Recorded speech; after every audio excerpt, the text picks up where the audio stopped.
Election commission نے election میں armed forces اور افواج پاکستان کے لیے ضابطہ اخلاق جاری کر دیا۔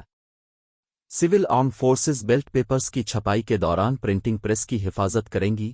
پولیس اول، سول آرمڈ فورسز، فوج ثانوی اور ثالثی درجے کی ذمہ دار ہوں گے۔ ضابطہ اخلاق۔ الیکشن کمیشن نے الیکشن میں آرمڈ فورسز اور افواج پاکستان کے لیے ضابطہ۔ اسلام آباد، 25 جنوری 2024۔ الیکشن کمیشن آف پاکستان نے الیکشن کے لیے سیکیورٹی فورسز سے متعلق ضابطہ اخلاق جاری کر دیا ہے۔ ضابطہ اخلاق میں فورسز کو ذمہ داریوں سے بھی آگاہ کر دیا گیا ہے۔ میڈیا کے مطابق الیکشن کمیشن آف پاکستان نے عام انتخابات کے لیے آرمڈ فورسز اور افواج پاکستان کی تعیناتی کے لیے ضابطہ اخلاق جاری کر دیا ہے۔ ضابطہ اخلاق میں کہا گیا کہ افواج پاکستان صرف انتہائی حساس پولنگ سٹیشنز کے باہر ہوں گے۔ Civil armed forces ballot papers کی چھپائی کے دوران پرنٹنگ پریس کی حفاظت پر مامور ہوں گے۔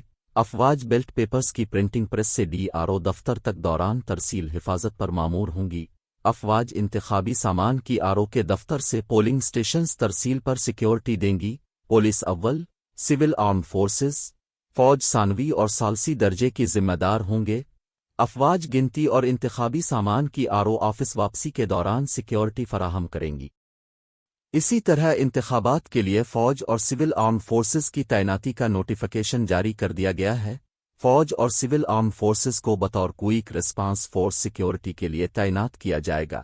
فوج اور سول آرمڈ فورسز کی تعیناتی 5 سے 12 فروری تک کے لیے ہوں گی۔ دوسری جانب الیکشن کمیشن نے قومی اور صوبائی اسمبلیوں کے 250 سے زائد حلقوں کے بیلٹ پیپرز کی چھپائی مکمل کر لی۔